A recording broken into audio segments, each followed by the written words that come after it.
चलिए बात करते हैं एक बड़ा ही इंटरेस्टिंग टॉपिक 4.4.2 साइक्लोट्रॉन। पहले तो मैं आपको साइक्लोट्रॉन के बारे में एक बेसिक बात बता दूं, ये क्यों बनाया गया था।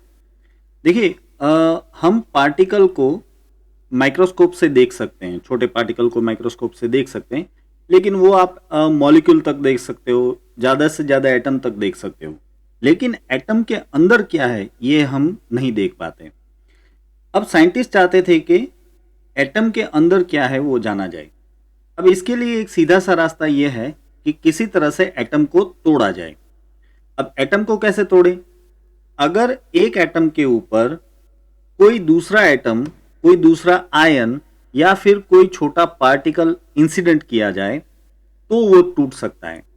लेकिन इसके लिए ये जो इंसिडेंट पार्टिकल है वो बहुत ही हाई वेलोसिटी से आना चाहिए, और पार्टिकल को ये हाई वेलोसिटी देने के लिए बनाना पड़ता है एक्सेलेरेटर। एक्सेलेरेटर एक ऐसा मशीन है जो कि चार्ज पार्टिकल को या फिर आयंस को बहुत ही हाई वेलोसिटी दे सकता है, राइट। अब ये काम दिया गया दो इंजीनियर्स को, ईओ लॉरेंस और एमएस लिविंगस्टन। यह है ईओ लॉरेंस और एमएस लिविंगस्टन।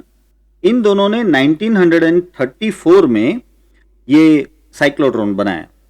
ये साइक्लोट्रॉन दरअसल क्या है? ये एक मशीन है जो कि चार्ज पार्टिकल को एक्सेलेरेट करता है। चार्ज पार्टिकल ले लो या फिर आयन ले लो, इसको एक्सेलेरेट करता है और उसको हाई एनर्जी देता है। ऑब्वियसली अगर एक्सेलेरेट होगा तो उसकी वेलोसिटी बहुत ज़्यादा हो जाएगी, यानी कि उसकी काइनेटिक एनर्जी बहुत ज़्यादा हो जाएगी।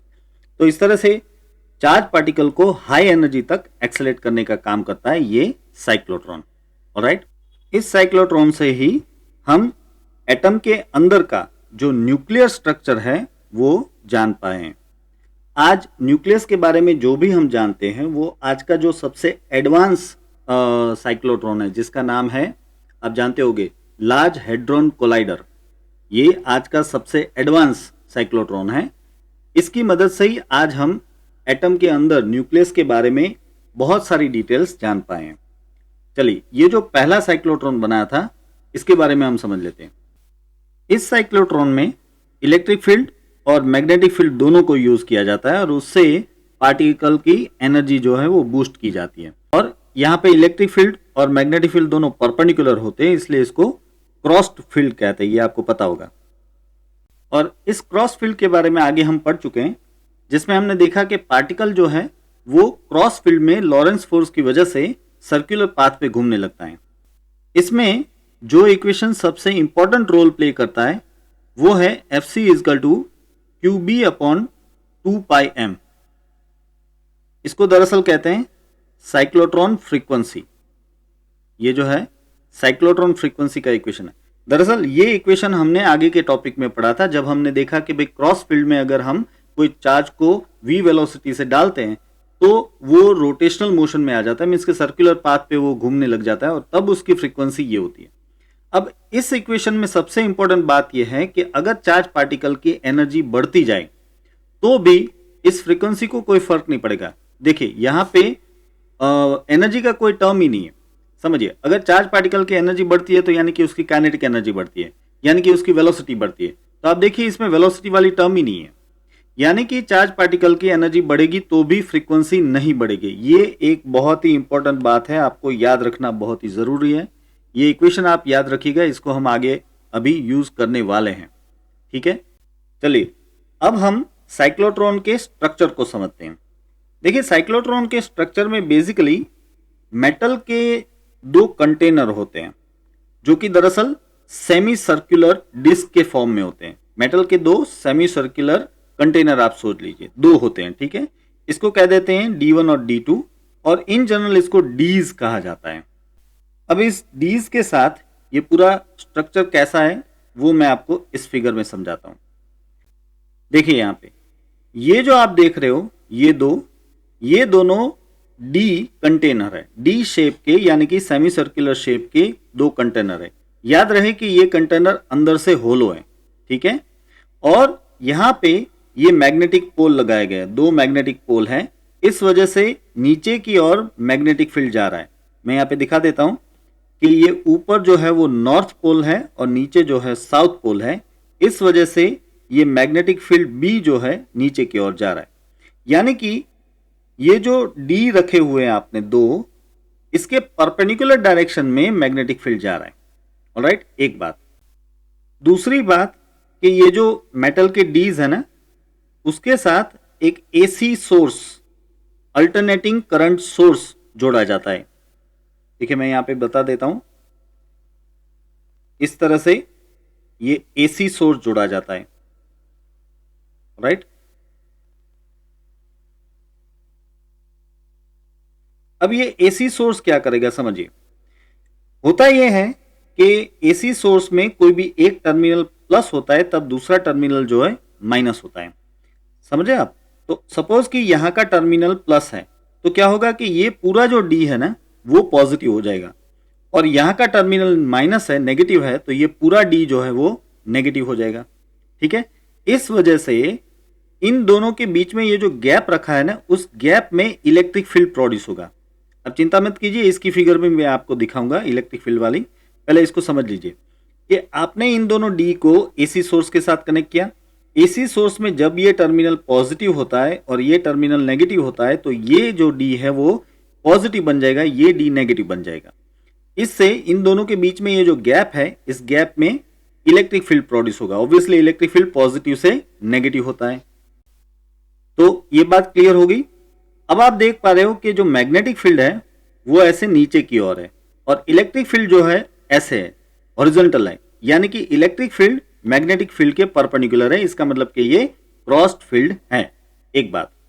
दूसरी बात कि इस डी के अंदर जो होलो स्पेस है, खाली जगह है, वहां पे चार्ज पार्टिकल घूम सकता है और वहां पे मैग्नेटिक फील्ड होता है। यहां भी इस डी के अंदर मैग्नेटिक फील्ड होता है लेकिन इलेक्ट्रिक फील्ड नहीं होता है, जबकि इन दोनों डी के बीच में जो ये गैप है इसमें इलेक्ट्रिक फील्ड होगा। बहुत ऑब्वियस सी बात है कि जब आपने इस डी को पॉजिटिव किया और इस डी को नेगेटिव किया तो इलेक्ट्रिक फील्ड तो गैप के बीच में ही आएगा ना, वो अंदर डी के अंदर इलेक्ट्रिक फील्ड कभी नहीं होगा। ठीक है, मैं फिर से कह रहा हूं, डी के अंदर मैग्नेटिक फील्ड होता है लेकिन इलेक्ट्रिक फील्ड नहीं होता है, और ये जो गैप है इस गैप में इलेक्ट्रिक फील्ड होता है। अब यहां पे आप कोई भी एक पॉजिटिव चार्ज डाल दो, सपोज के प्रोटॉन डाल दिया हमने, राइट, प्रोटॉन डाल दिया। अब क्या होगा जरा सोचिए, यहां पे इस तरफ इलेक्ट्रिक फील्ड है, ठीक है, इस तरफ इलेक्ट्रिक फील्ड है अभी राइट साइड में, तो इस प्रोटॉन को इलेक्ट्रिक फील्ड की वजह से इस तरफ फोर्स लगेगा। बात को ठीक से समझिएगा, ये प्रोटॉन इन दोनों डी के बीच में जो गैप है ना वहां पे रखा हुआ है, ठीक है, तो इसको ऐसे फोर्स लगेगा, ऐसे फोर्स लगेगा तो ये डी में घुस जाएगा। जैसे ही डी के अंदर घुसता है तो वहां तो मैग्नेटिक फील्ड है और मैग्नेटिक फील्ड परपेंडिकुलर है, इस वेलोसिटी के परपेंडिकुलर मैग्नेटिक फील्ड है, तो इस वजह से वो सर्कुलर पाथ लेगा। जैसे ही वो सर्कुलर पाथ लेता है और यहां पे आता है, देखिए इस तरफ, उसी वक्त ये जो एसी सोर्स है, भाई ये तो एसी सोर्स है, डीसी तो नहीं है, तो क्या होगा कि ये टर्मिनल नेगेटिव बन जाएगा, ये टर्मिनल पॉजिटिव बन जाएगा। इसका मतलब ये जो डी है ना वो पूरा पॉजिटिव बन जाएगा और ये डी नेगेटिव बन जाएगा। इससे अब इस चार्ज को इस तरफ फोर्स लगेगा, क्योंकि अब इलेक्ट्रिक फील्ड समझिए कि लेफ्ट साइड में हो गया, इस तरफ हो गया इलेक्ट्रिक फील्ड, तो इस चार्ज को इस तरफ फोर्स लगेगा। जैसे ही फोर्स लगता है तो वो एक्सलेट होता है, उसकी वेलोसिटी बढ़ती है, उसकी एनर्जी बढ़ती है, और इस वजह से वो सामने के डी में अंदर घुसेगा, और जैसे ही अंदर घुसता है तो वहां पे मैग्नेटिक फील्ड है। अगर मैग्नेटिक फील्ड है और वो भी परपेंडिकुलर है तो वो चार्ज को सर्कुलर पाथ पे ले आएगा, तो ऐसे सर्कुलर पाथ पे आ जाएगा, तो सर्कल ऐसे बनेगा, यहां पे आएगा।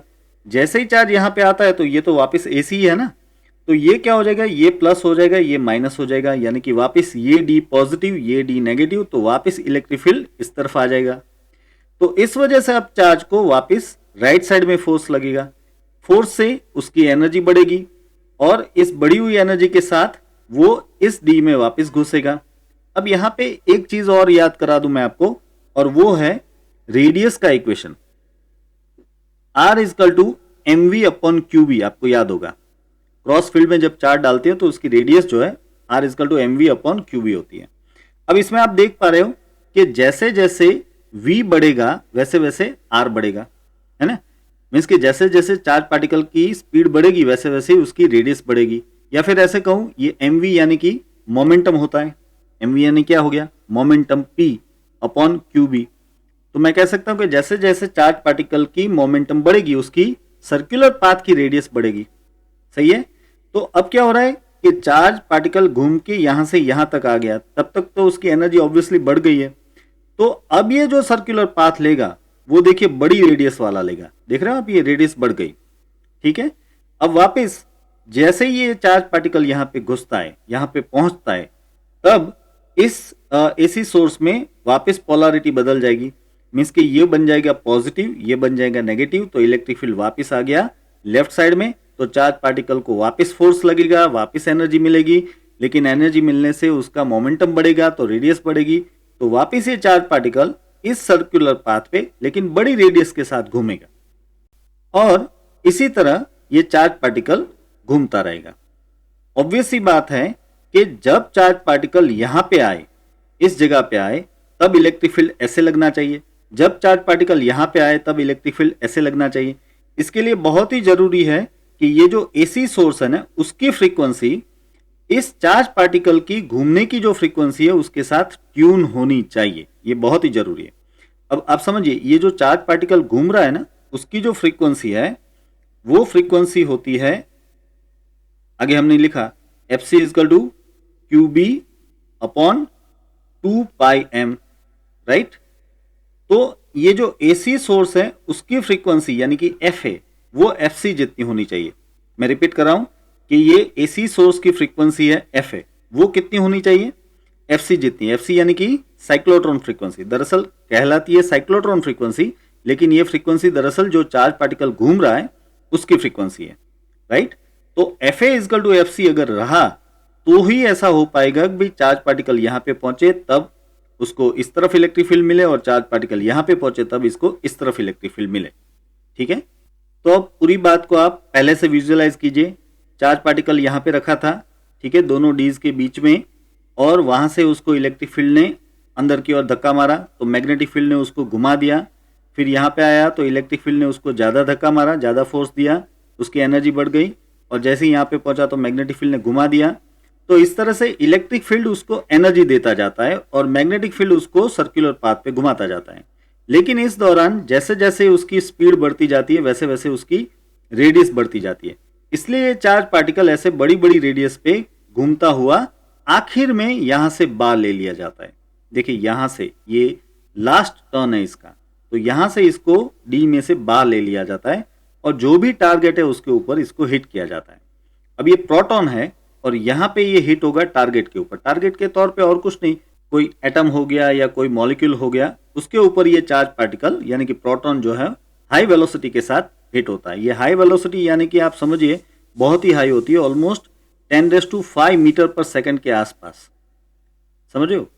और आजकल जो साइक्लोट्रॉन है उसकी तो स्पीड इससे भी ज्यादा है, ऑलमोस्ट लाइट की स्पीड के आसपास आ गई है। लेकिन इस साइक्लोट्रॉन में 10⁵ मीटर पर सेकंड के आसपास की स्पीड थी। तो वो जब इतनी स्पीड से हिट होता है, आप देख पा रहे हो ये कितना है, ये है 10⁵ मीटर पर सेकंड, 1,00,000 मीटर पर सेकंड, यानी कि 100 किलोमीटर पर सेकंड। आप सोचिए 100 किलोमीटर एक सेकंड में, इस स्पीड से ये पार्टिकल जाके हिट होता है टारगेट के ऊपर। तो ऑब्वियसली वो टारगेट को यानी कि जो एटम है या मॉलिक्यूल है उसको तोड़ देता है और उसमें से रेडिएशन निकलते हैं, उसमें से कुछ दूसरे पार्टिकल भी निकलते हैं, और उसका अध्ययन करके, उसका स्टडी करके हमें ये पता चला कि भाई एटम के अंदर दरअसल क्या होता है। तो इस तरह से ये बेसिकली साइक्लोट्रॉन वर्क करता है। यहाँ पे जो चीजें दी है जरा एक बार देख लीजिए। 2 D shaped cavities, one is positively charge and another is negatively charge. जैसे कि मैंने आपको कहा एट ए टाइम एक पॉजिटिव होती है दूसरी नेगेटिव होती है, लेकिन ये बदलता रहता है क्योंकि आपने जो सोर्स लगाया वो कैसा है, एसी सोर्स। फिर यहां पे है large flat electromagnet on the bottom and top. यहां पे ये बहुत बड़े इलेक्ट्रोमैग्नेट लगाए जाते हैं क्योंकि ये बहुत बड़ा डायमीटर होता है, तो इतने बड़े डायमीटर में आप परमानेंट मैग्नेट नहीं ले सकते। ठीक है। यहां पे इलेक्ट्रोमैग्नेट रखते हैं जो कि नॉर्थ पोल है, यहां पे इलेक्ट्रोमैग्नेट रखते हैं जो कि साउथ पोल है। फिर the magnetic field bends the path of the charge particle into semi circle. ये भी बात की, जो मैग्नेटिक फील्ड है वो इस पार्टिकल के पाथ को सेमी सर्कल में घुमा देता है। And electric field accelerates the charge at each gap crossing. देखिए ये बात याद रखिएगा आपको, ये बहुत ही इंपॉर्टेंट है, इसको भूलना मत। इलेक्ट्रिक फील्ड क्या करता है? चार्ज पार्टिकल को एक्सेलेरेट करता है, यानी कि चार्ज पार्टिकल को एनर्जी देने का काम जो करता है वो इलेक्ट्रिक फील्ड करता है। याद रखिए, एक क्वेश्चन पूछा जाता है, क्या मैग्नेटिक फील्ड चार्ज पार्टिकल को एनर्जी देता है? आंसर है नहीं। मैग्नेटिक फील्ड सिर्फ चार्ज पार्टिकल को घुमा देता है, सर्कुलर पाथ पे ला देता है, दैट्स ऑल। लेकिन इलेक्ट्रिक फील्ड ही है जो कि चार्ज पार्टिकल को एक्सेलेरेट करता है, और वो भी कहां करता है? दोनों डी के बीच में जो गैप है वहीं पे। याद रहे कि इलेक्ट्रिक फील्ड सिर्फ इस गैप में है और कहीं भी नहीं है। इसलिए चार्ज पार्टिकल जब यहां से यहां तक जाता है, बस इतना, उसी वक्त उसको एनर्जी मिलती है, उसी वक्त वो एक्सेलेरेट होता है, उसी वक्त उसकी वेलोसिटी बढ़ती है, उसी वक्त उसकी काइनेटिक एनर्जी बढ़ती है। इसलिए हम कहते हैं कि यहां पे इलेक्ट्रिक फील्ड की वजह से चार्ज पार्टिकल की एनर्जी बढ़ती है। एक और इंपॉर्टेंट बात बता देता हूं मैं आपको। देखिए, यहां पे दिखाया नहीं है, लेकिन ये पूरा का पूरा जो मशीन है वो एक इवैक्यूएटेड चैम्बर के अंदर, इवैक्यूएटेड असेंबली के अंदर रखा जाता है। मींस के वैक्यूम की हुई चैम्बर के अंदर रखा जाता है। भाई ऑब्वियस ही बात है, अगर आप वैक्यूम नहीं करोगे तो क्या होगा? जब ये चार्ज पार्टिकल घूम रहा है तो वो एयर मॉलिक्यूल के साथ कोलाइड होता रहेगा, तो ऑब्वियसली इस तरह की जो स्पाइरल मोशन है वो हो ही नहीं पाएगी, वो रैंडमली कहीं भी जाता रहेगा, है कि नहीं? और इसमें ये स्पाइरल मोशन कंप्लीट होनी बहुत ही जरूरी है, क्योंकि अगर ये स्पाइरल मोशन कंप्लीट नहीं होती है तो पार्टिकल कभी भी यहां से बाहर निकल ही नहीं पाएगा। आप समझ रहे हो? यहाँ पे कोई ट्रैक तो नहीं बना हुआ है, ये तो अंदर तो बिल्कुल खाली जगह ही है ना, उसमें ये एग्जैक्टली स्पाइरल मोशन करके एग्जैक्टली यहां से ही बाहर आता है। ठीक है, अगर इसके दौरान बीच में कहीं पे कोलाइड हो गया तो डायरेक्शन बदल जाएगी। इसलिए इस पूरे को इवैक्यूएटेड चैम्बर के अंदर, वैक्यूम की हुई चैम्बर के अंदर रखा जाता है। एक और चीज देखिए, क्योंकि पार्टिकल की स्पीड बहुत ज्यादा है, इसलिए यहां पे घूमते वक्त उसकी फ्रीक्वेंसी बहुत ही ज्यादा होती है। अब हमने यहाँ पे बात की कि ये जो एसी सोर्स है इसकी फ्रीक्वेंसी और ये साइक्लोट्रॉन की फ्रीक्वेंसी, यानी कि जो चार्ज पार्टिकल है उसकी फ्रीक्वेंसी दोनों सेम होनी चाहिए। अब अगर चार्ज पार्टिकल बहुत ही हाई फ्रीक्वेंसी से घूम रहा है तो ऑब्वियसली एसी सोर्स की भी जो फ्रीक्वेंसी है बहुत ही हाई होनी चाहिए। अब मैं आपको एक एग्जांपल देता हूं। आपके घर में जो 230 वोल्ट एसी आता है उसकी फ्रीक्वेंसी है सिर्फ 50, ओनली 50, राइट? जबकि यहां पे तो 10⁶ हर्ट्ज की फ्रीक्वेंसी चाहिए होती है, और इतनी हाई फ्रीक्वेंसी वाला एसी सोर्स बनाना वो भी अपने आप में एक बड़ी चैलेंज है।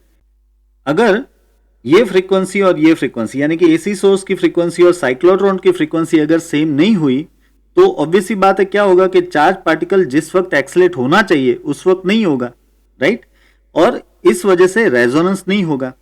अब बात याद रखिए कि जब चार्ज पार्टिकल इस एज पे पहुंचता है, इस डी की एज पे पहुंचता है, उसी वक्त इसको इस तरफ इलेक्ट्रिक फील्ड मिलना चाहिए ताकि उसी वक्त ये एक्सेलेरेट हो, तभी उसकी एनर्जी बढ़े, राइट? और इसी तरह से यहां पे जब इस डी के एज पे आता है, तो जब यहां पे आता है तभी उसको इस तरफ इलेक्ट्रिक फील्ड मिलना चाहिए ताकि चार्ज पार्टिकल यहां पे एक्सेलेरेट हो। ये टाइमिंग बहुत ही प्रिसाइज होना जरूरी है, और इस वजह से F A equal to F C same होना जरूरी है। जब F A equal to F C होता है, सेम होता है, तब ही रेजोनेंस होता है। देखिए, रेजोनेंस यानी कि क्या? जब चार्ज पार्टिकल यहां पे एज पे पहुंचा तभी उसको इलेक्ट्रिक फील्ड मिला, जब यहां पे पहुंचा तभी इस तरफ इलेक्ट्रिक फील्ड मिला। इस वजह से रेजोनेंस होता है। रेजोनेंस होने की वजह से ही ये चार्ज पार्टिकल बहुत ही हाई स्पीड ले लेता है। लेकिन इसमें एक और दिक्कत भी है। देखिए, हमने यहां पे कहा कि भाई फ्रीक्वेंसी जो है वो कांस्टेंट है, ठीक है, दिख ही रहा है कि फ्रीक्वेंसी कांस्टेंट है क्योंकि QB/2πm इक्वेशन है। लेकिन जब ये चार्ज पार्टिकल की स्पीड बढ़ने लगती है तो स्पीड बढ़ने से आइंस्टाइन का इक्वेशन वर्क में आ जाता है। आप जानते हो कि जब पार्टिकल की स्पीड ऑफ लाइट को अप्रोच करने लगती है तब उसका मास बढ़ने लगता है। यस, इस प्रोटॉन का जो मास है वो बढ़ने लगता है, और जैसे ही मास बढ़ता है तो आप देखिए ये इक्वेशन, यहां पे अगर मास बढ़ गया तो एफसी कम हो जाएगी। अगर एफसी कम हो जाती है, साइक्लोट्रॉन फ्रीक्वेंसी कम हो जाती है, तो F A equal to F C रहता नहीं है, यानी कि रेजोनेंस वाली कंडीशन रहती नहीं। आप याद रखिए कि ये जो कंडीशन है वो रेजोनेंस की कंडीशन है। ये वर्ड आपको याद रखना है इसमें, ये रेजोनेंस की कंडीशन है, तो रेजोनेंस की कंडीशन फिर रहेगी नहीं, तो फिर पार्टिकल की स्पीड बढ़ेगी नहीं। इसलिए यहां पे पार्टिकल की स्पीड एक हद से बढ़ाना अपने आप में चैलेंज था। फिर साइंटिस्टों ने इसके बाद का साइक्लोट्रॉन का जो वर्जन बनाया जिसको synchronised cyclotron, in short synchrocyclotron कहते हैं, उसमें क्या किया कि जैसे जैसे पार्टिकल की स्पीड बढ़ती जाती है वैसे वैसे ही इसका मास बढ़ेगा, तो मास बढ़ेगा तो एफसी कम होगा, तो जैसे ही एफसी कम होता था तो एफए भी कम कर देते थे, यानी कि ये जो एसी सोर्स है उसकी फ्रीक्वेंसी भी कम कर देते थे ताकि F A equal to F C maintain रहे, ताकि रेजोनेंस मेंटेन रहे, और इस तरह से पार्टिकल की स्पीड बहुत ही हाई अचीव कर पाए। आज तो जो लेटेस्ट साइक्लोट्रॉन है जिसको हम लार्ज हेड्रॉन कोलाइडर कहते हैं, इसमें तो पार्टिकल की speed almost speed of light के क्लोज ला दी गई है। ऑलमोस्ट 99.9% स्पीड ऑफ लाइट जितनी पार्टिकल की स्पीड ले ली गई है अभी तक। चलिए अब हम टेक्स्ट बुक में जो फिगर दी है इसके बारे में थोड़ा सा डिस्कस कर लेते हैं। मैं इससे पहले आपको एक बात बता देता हूं। देखिए यहां पे मैग्नेटिक फील्ड नीचे था, राइट, तो पार्टिकल ऐसे घुमा है, ठीक है। अगर ये मैग्नेटिक फील्ड ऊपर होता तो क्या होता, तो पार्टिकल जो है वो ऐसे घूमता, इस तरह से। यहां पे जिस स्पाइरल शेप में घूम रहा है उसके अपोजिट स्पाइरल शेप में घूमता। ऑब्वियस सी बात है, मैग्नेटिक फील्ड ऊपर हो तो। और तो ऐसे में ये जो चार्ज पार्टिकल एग्जिट करेगा वो इस तरफ से एग्जिट करेगा, इस तरफ से, पीछे से, ठीक है ना।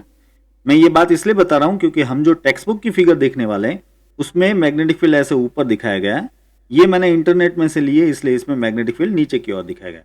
मैग्नेटिक फील्ड किस डायरेक्शन में उससे हमें कोई फर्क नहीं पड़ता, पार्टिकल तो एक्सलेट होगा ही, लेकिन मैग्नेटिक फील्ड की डायरेक्शन बदलने से सिर्फ चार्ज पार्टिकल का जो रोटेशन है उसकी डायरेक्शन बदल जाती है।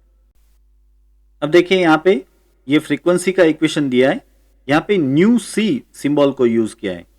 ये वही फ्रीक्वेंसी है F C equal to Q B upon 2πm जो हमने डिस्कस की थी, और मैंने आपको कहा था कि इसको साइक्लोट्रॉन फ्रीक्वेंसी कहा जाता है, ठीक है। लेकिन इसमें सिंबल जो लिया है वो न्यू सी है। और साथ ही साथ हमने ये भी डिस्कस किया था कि F A equal to F C होना चाहिए। मैंने कहा था आपको कि F A equal to F C होना चाहिए, यानी कि एसी सोर्स की जो फ्रीक्वेंसी है वो और साइक्लोट्रॉन की फ्रीक्वेंसी सेम होनी चाहिए ताकि इसमें रेजोनेंस कंडीशन आ सके। इसी को यहाँ पे सिर्फ सिंबल बदल के दिया है, ये न्यू ए और ये न्यू सी सिंबल लिया गया है, ठीक है। और ये इक्वेशन पार्टिकल के पीरियोडिक टाइम का equation, periodic time T equal to obviously 1 upon frequency यानी कि nu C equal to 2πm upon Q B. चलिए अब हम इसके स्कीमेटिक डायग्राम को भी समझ लेते हैं। देखिए मैंने जो आपको आगे फिगर दिखाई थी वो मैंने इंटरनेट से ली थी, वो दरअसल साइक्लोट्रॉन का साइड व्यू है, वो 3 डायमेंशन फिगर है तो उसमें आपको साइड व्यू दिख रहा है, राइट। जबकि यहाँ पे ये जो स्कीमेटिक डायग्राम है इसमें आपको टॉप व्यू दिख रहा है। और जैसा कि मैंने वहां पे भी आपको कहा था कि उस फिगर में मैग्नेटिक फील्ड डाउनवर्ड था, जबकि इस फिगर में मैग्नेटिक फील्ड अपवर्ड है। ये अपवर्ड है इसीलिए मैग्नेटिक फील्ड यहाँ पे आपको डॉट से दिखाया गया है। इस डॉट का मतलब यह है कि ये मैग्नेटिक फील्ड इस सरफेस के परपेंडिकुलर बाहर की ओर आ रहा है। देखिए यहाँ पे लिखा भी है कि magnetic field is out of the paper. याद रहे कि ये जो है ये मैग्नेटिक फील्ड बी दिखाया गया है, ठीक है। और ये जो दिखाया आपको, देखिए ये डी दिखाए हैं। आप टॉप व्यू देख रहे हैं तो ऑब्वियसली आपको ये डी शेप के कंटेनर दिखेंगे, मेटल के कंटेनर जो थे वो, और उनके साथ ये आपको ऑसिलेटर जुड़ा हुआ दिखा है। ये ऑसिलेटर और कुछ नहीं, ये वही एसी सोर्स है, ये एसी सोर्स ही है दरअसल, ठीक है, हाई फ्रीक्वेंसी वाला। ये एसी सोर्स है जिसकी फ्रीक्वेंसी हम एफ ए करके दिखाते हैं। और यहां पे ये जो पॉइंट पी है यहां से पार्टिकल को, पॉजिटिव पार्टिकल को छोड़ा जाता है। अब देखिए वो जो पिछली फिगर थी उसमें मैग्नेटिक फील्ड डाउनवर्ड था, इसलिए चार्ज पार्टिकल जो है वो एंटी क्लॉकवाइज घूम रहा था, जबकि यहां पे मैग्नेटिक फील्ड अपवर्ड है, आप देख पा रहे हो। इसलिए यहां पे चार्ज पार्टिकल जो है इस तरह से क्लॉकवाइज घूमेगा और स्पाइरल शेप में घूमेगा। ऐसे घूमते घूमते यहां पे जब पहुंचता है तो ये है एक डिफ्लेक्शन प्लेट। ये डिफ्लेक्शन प्लेट जो है चार्ज पार्टिकल को ऐसे बाहर निकाल देती है। ये है एग्जिट पोर्ट, तो एग्जिट पोर्ट में से इसको बाहर एक्सट्रैक्ट कर देती है। यहां पे ये चार्ज पार्टिकल है और इसके सामने यहां पे रखा हुआ है कोई भी टारगेट। इस टारगेट के तौर पे कोई एटम या फिर न्यूक्लियस होता है जिसके ऊपर ये चार्ज पार्टिकल हिट होता है और फिर उसमें से रेडिएशंस निकलते हैं और उस रेडिएशंस को स्टडी करके हमें न्यूक्लियस के बारे में या एटम के अंदर क्या है इसके बारे में पता चलता है। आइए अब देखते हैं इस चार्ज पार्टिकल की वेलोसिटी और उसकी काइनेटिक एनर्जी का इक्वेशन। देखिए हमने रेडियस का इक्वेशन देखा, रेडियस आर इजकल टू क्या है, mv upon Q B, right, mv upon Q B. इसमें से अगर आप v का इक्वेशन बना लो तो आपको ये मिल जाएगा v equal to Q B R upon m। इसमें भी आप इस स्मॉल r की जगह पे अगर कैपिटल R ले लो, कैपिटल R क्या है, capital R is the radius of trajectory at exit, यानी कि ये हाईएस्ट रेडियस हुई, या फिर इसको रेडियस ऑफ डीज भी कहा जाता है। समझिए आप, रेडियस ऑफ डीज यानी कि highest radius of the trajectory या फिर रेडियस एट द एग्जिट कह सकते हैं। तो मीन्स कि कैपिटल आर जो है वो मैक्सिमम रेडियस होगी चार्ज पार्टिकल के घूमने की। तो अगर मैं वो ले लेता हूं तो उस वक्त इसकी जो स्पीड होगी चार्ज पार्टिकल की वो सबसे ज्यादा होगी, है कि नहीं। चार्ज पार्टिकल की स्पीड ग्रेजुअली ऐसे बढ़ती जाती है, राइट। तो जो लास्ट स्पीड होगी वो सबसे ज्यादा होगी। इसका मतलब ये जो स्पीड आपको मिल रही है ये इसकी मैक्सिमम स्पीड होगी। और अब इसमें मैं इसका v स्क्वायर ले लेता हूं और 1/m से मल्टीप्लाई कर लेता हूं तो ये मुझे मिल जाता है काइनेटिक एनर्जी का equation, 1/mv square equal to Q square B square R square upon 2m। तो ये आप देख रहे हो कि चार्ज पार्टिकल की मैक्सिमम एनर्जी हो गई, ये होगी मैक्सिमम एनर्जी, है ना। तो इस एनर्जी के साथ चार्ज पार्टिकल जो है वो एग्जिट होगा और इस एनर्जी के साथ ही चार्ज पार्टिकल दरअसल सामने जो टारगेट रखा है उसके साथ हिट होता है। तो ये थी पूरी बात साइक्लोट्रॉन के कंस्ट्रक्शन की। अब देखिए इसमें एक आखिरी बात समझ लेते हैं यहाँ पे। The cyclotron is used to bombard nuclei with energetic particles so accelerated by it and study the resulting nuclear reactions। यानी कि ये जो साइक्लोट्रॉन है वो एनर्जेटिक चार्ज पार्टिकल को न्यूक्लियाई के ऊपर बम्बार्ड करने के लिए, उसके ऊपर मारने के लिए यूज होता है और उसकी वजह से आपको कुछ न्यूक्लियर रिएक्शंस मिलते हैं। आगे देखिए, it is also used to implant ion into solids and modify their properties or even synthesise new materials. यानी कि ये जो मेथड है वो चार्ज पार्टिकल को किसी सॉलिड के अंदर बिठा देने के लिए, इंप्लांट कर देने के लिए भी यूज होता है और इवन नया मटेरियल प्रोड्यूस करने के लिए भी ये यूज होता है। It is used in hospitals to produce radio active substance which can be used in diagnosis and treatment. इस मेथड से, यानी कि ये जो एनर्जेटिक चार्ज पार्टिकल है उससे आप रेडियो एक्टिव सब्सटेंस भी बना सकते हो। देखिए अगर आप यूरेनियम जैसा कोई भी एक एटम लेके उसके ऊपर अगर ये पार्टिकल हिट करते हो तो उसमें से पोलोनियम बन सकता है, उसमें से रेडियम बन सकता है और ये सारे रेडियो एक्टिव होते हैं और इन रेडियो एक्टिव मटेरियल का यूज होता है डायग्नोसिस और ट्रीटमेंट के लिए। आपने कैंसर के दर्दी को देने वाली कीमोथेरापी के बारे में सुना होगा। तो ये जो कीमोथेरापी है इसमें दरअसल रेडियो एक्टिव सब्सटेंस में से रेडिएशंस दिए जाते हैं, लेकिन ये रेडियो एक्टिव सब्सटेंस बनाने के लिए ऐसे एनर्जेटिक चार्ज पार्टिकल्स की जरूरत होती है। अभी ये लेक्चर यहाँ पे स्टॉप करते हैं। नेक्स्ट लेक्चर में हम जो पीछे हमने एग्जाम्पल्स छोड़े हैं उन एग्जाम्पल्स को देखेंगे और फिर आगे बढ़ेंगे। आज हमने ये जो टॉपिक देखा साइक्लोट्रॉन, इसके क्वेश्चन आंसर्स की पीडीएफ की लिंक मैंने डिस्क्रिप्शन में रख दी है, आप उसे डाउनलोड कर सकते हो। साथ ही मैं चाहूंगा कि आप इंटरनेट में लार्ज हेड्रॉन कोलाइडर LHC इसको सर्च कीजिए, इसके बारे में थोड़ी सी बेसिक इंफॉर्मेशन या इवन जो फिजिक्स रिलेटेड इंफॉर्मेशन है वो कलेक्ट कीजिए। बहुत ही वंडरफुल टेक्निक यूज की गई है। वैसे इस साइक्लोट्रॉन से तो वो बहुत ही बड़ा है। ये जो साइक्लोट्रॉन था उसका डायमीटर 1 मीटर से कुछ कम था, लेकिन ये जो साइक्लोट्रॉन बनाया गया LHC वो 29 किलोमीटर के सरकमफरेंस में बनाया गया। आप सुन रहे हो, 29 किलोमीटर के सरकमफरेंस वाला बनाया गया है और पूरा अंडरग्राउंड बनाया गया है।